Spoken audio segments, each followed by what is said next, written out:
ડાંગ જિલ્લામાં તાજેતરના સિઝનના વરસાદમાં અંબિકા, ગીરા, ખાપરી અને પૂર્ણા નદીએ રૌદ્ર સ્વરૂપ ધારણ કર્યું હતું, જેની વિપરીત અસર અહીંના જનજીવન પર જોવા મળી હતી.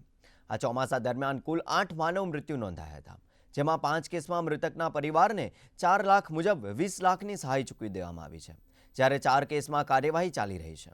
આ ઉપરાંત જિલ્લામાં નોંધાયેલ પશુ મૃત્યુના કેસમાં સહાય પશુ માલિકને ચૂકવવામાં આવી રહી છે. ઘરને થયેલા નુકસાન તેમજ કાચા મકાનોને થયેલા આંશિક નુકસાન બદલ નાણાકીય સહાયનું ચૂકવણી કરી દેવામાં આવી છે.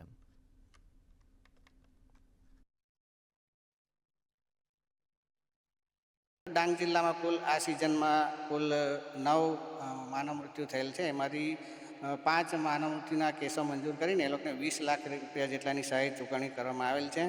તે રીતના પશુ મૃત્યુમાં કુલ 16 કેસો બનેલા છે. એમાંથી જે મંજૂર કરવાપાત્ર કેસો હતા એમાંથી 2,96,800ની ચૂકવણી કરવામાં આવેલા છે. ઘર વખરીમાં કુલ 6 કેસો થયેલા, એમાં 30,000 રૂપિયાની ચૂકવણી થઈ ચૂકેલ છે. માનવ ઈજા કે ઝૂંપડામાં જે 2 કેસો હતા ઝૂંપડા નુકસાનમાં, એમાં 8,000ની ચૂકવણી કરવામાં આવે છે.